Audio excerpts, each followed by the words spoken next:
Elle était la femme la plus parfumée d'Europe, mais sous les soies et les perruques poudrées, son corps racontait une autre histoire. À Versailles, le luxe masquait la pourriture et l'étiquette dissimulait la négligence. Marie-Antoinette saignait dans ses robes, évitait de se baigner après l'amour et masquait la puanteur avec des agrumes et de la chair de pigeon.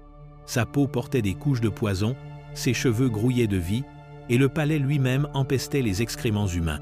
Ce n'est pas seulement le récit d'un excès royal, c'est une descente dans les rituels grotesques d'un raffinement supposé. Préparez-vous pour les 10 pratiques d'hygiène les plus dérangeantes de la dernière reine de France. Et maintenant, nous vous demandons de mettre la vidéo en pause et de vous abonner à notre chaîne. Pour que nous puissions continuer à créer des vidéos similaires, nous devons atteindre 1000 abonnés le plus rapidement possible. Merci. Imaginez les salles scintillantes de Versailles, où les lustres captaient la lumière des bougies comme des étoiles suspendues et la feuille d'or s'enroulait sur chaque surface comme un lierre né du droit divin, et pourtant, sous cette opulence laquée, quelque chose pourrissait. Pour l'observateur extérieur, Marie-Antoinette semblait sculptée dans l'ivoire et le parfum, une statue vivante drapée de brocart de soie, ses pas silencieux sur le marbre poli, son rire laissant des effluves de fleurs d'oranger et de roses écrasées.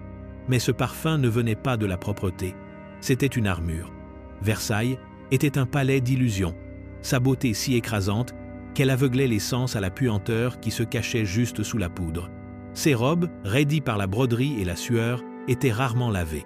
Ses aisselles, son cuir chevelu, ses pieds, dissimulés sous des couches et des couches de tissu et de pommade, suppuraient silencieusement sous l'artifice. À l'intérieur de ses corsets, des ruisseaux de sueur traçaient des chemins familiers, piégés pendant des jours, se mêlant à la poudre, aux huiles et à la lente décomposition de la peau.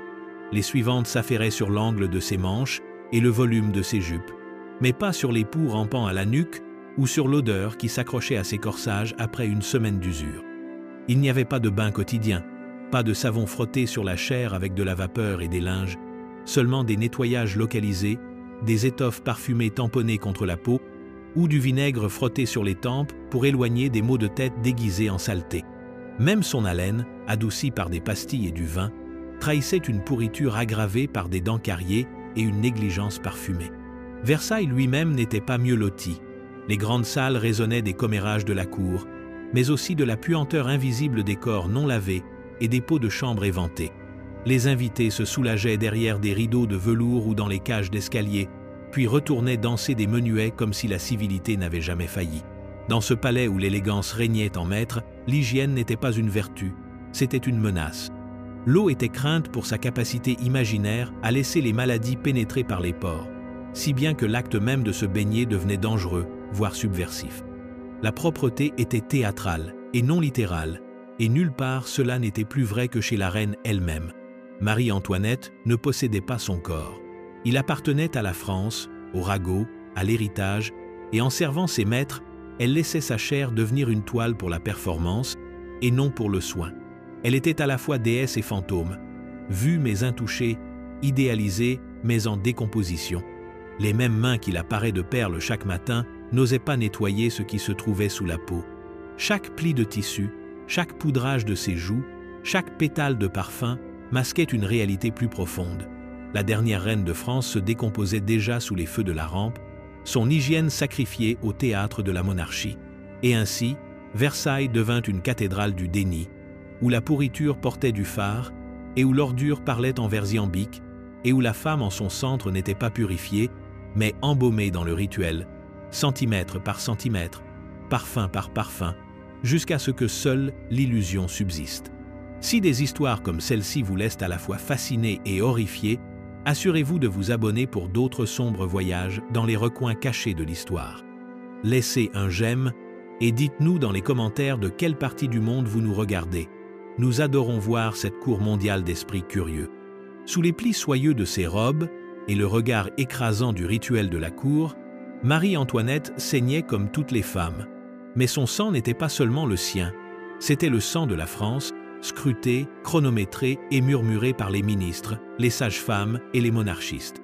Ces menstruations n'étaient pas privées mais politiques, un événement calendaire suivi par des yeux anxieux obsédés par la succession, la fertilité et les rythmes mystérieux de l'utérus royal. Et pourtant, dans un palais de miroirs, il n'y avait aucun reflet pour ce que signifiait avoir ses règles sans intimité, sans hygiène, sans répit. La reine ne portait pas de sous-vêtements sous ses multiples jupes, car la mode dictait la superposition des jupons et la liberté de la chair à respirer dans le brocart. Quand son temps venait, elle n'utilisait pas de serviettes en tissu, ni les chiffons de lin des roturières, elle saignait simplement, la chaleur cramoisie, absorbée invisiblement par les couches de tissu, masquée par la broderie, avalée par la crinoline.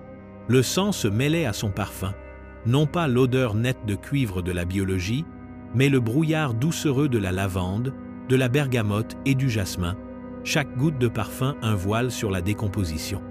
Elle ne se lavait pas, car la croyance était ancienne et fatale. L'eau chaude ouvrait les pores, permettant à la maladie, à la corruption et à la faiblesse de s'infiltrer dans la peau. Se baigner pendant les menstruations était considéré comme une invitation à la ruine. Alors, à la place, on la poudrait, la tapotait, la peignait. Ses cuisses frottaient à vif contre un tissu imbibé de sécrétions, tandis que les courtisans s'inclinaient, inconscients ou feignant de ne pas remarquer la faible efflorescence de rouille grandissant sous le bleu empire. Son corps, autrefois sujet de scandale pour son refus de porter des enfants dans les premières années de son mariage, devint un site de surveillance, ses cycles notés comme des présages, une goutte de sang comme une prophétie, une absence comme un tremblement de terre politique.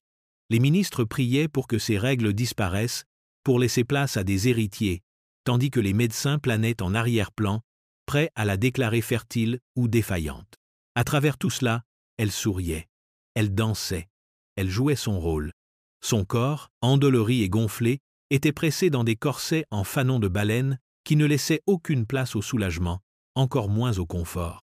La répétition était brutale, le sang caché par la dentelle, l'odeur ensevelie sous les agrumes, la honte enveloppée dans le rituel. Une femme qui ne pouvait pas faire de pause, même pour la douleur, qui n'avait aucune intimité, même pour la lente desquamation de son propre utérus. On attendait d'elle qu'elle soit divine, intouchée par les fonctions corporelles. Pourtant son saignement mensuel était documenté comme une scène de crime, son odeur utilisée comme une arme contre sa biologie.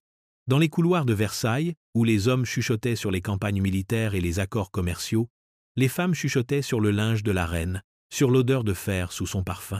Et ainsi, Marie-Antoinette traversait ses cycles, non pas en silence, mais sous surveillance, sans qu'on lui offre ni repos, ni remède, seulement plus de couches de poudre, plus de pétales d'eau de rose, plus de masques sur des masques.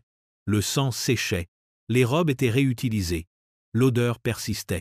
Et la femme sous l'Empire, sous le tissu, le parfum et les attentes, était laissée à pourrir doucement, mois après mois, alors que son corps était loué, mis en doute, politisé, mais jamais vraiment purifié.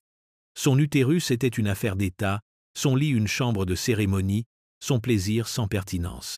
Lorsque Marie-Antoinette s'étendait avec Louis, ce n'était pas l'acte privé d'amant mais une fonction de la monarchie, une performance voilée de velours et observée par les yeux de la France, même si ce n'était pas directement, du moins dans ses conséquences. Le sexe était un devoir, et le devoir ne connaissait pas la chair. Leur visite conjugale était programmée, répertoriée et entourée des mêmes couches suffocantes d'étiquettes qui régissaient chaque partie de sa vie éveillée. La reine n'initiait ni ne se retirait. Elle attendait. Son corps, une fois de plus, était un réceptacle, non pour le désir, mais pour la lignée, non pour le toucher, mais pour la fertilité. Et après, lorsque l'acte était accompli, lorsque la pièce se refroidissait et que les draps de velours étaient lissés, il n'y avait pas de purification, pas de linge chaud, pas de lavage des cuisses, pas de baume apaisant. La notion d'hygiène après le sexe était hérétique à la pensée de Versailles, car se laver, c'était laver les héritiers potentiels, insulter le dépôt sacré de la semence royale. Les médecins le déconseillaient, les sages-femmes murmuraient la prudence. Et ainsi, la reine se levait, collante de sueur, de semences, de sang si son cycle osait se superposer, et était rhabillée en cérémonie. Du parfum toujours, mais jamais de savon. L'intérieur de ses cuisses, irrité par la friction, et le rituel sans friction, était tapoté de poudre, pas d'eau. Sa chemise de lin, tachée et réutilisée, portait le témoignage silencieux de rencontres plus reproductives que romantiques. Ce n'était pas le monde de l'intimité ou de la discrétion, c'était un utérus mécanique exposé, mais jamais vraiment soignées. Les dangers suppuraient, sans nettoyage, les bactéries prospéraient. Les infections murmuraient entre les plis de la peau de la reine. Écoulements, démangeaisons, douleurs, on n'en parlait pas, car les reines ne souffrent pas des afflictions banales de leur genre. Mais elle, si. Il n'existe aucune trace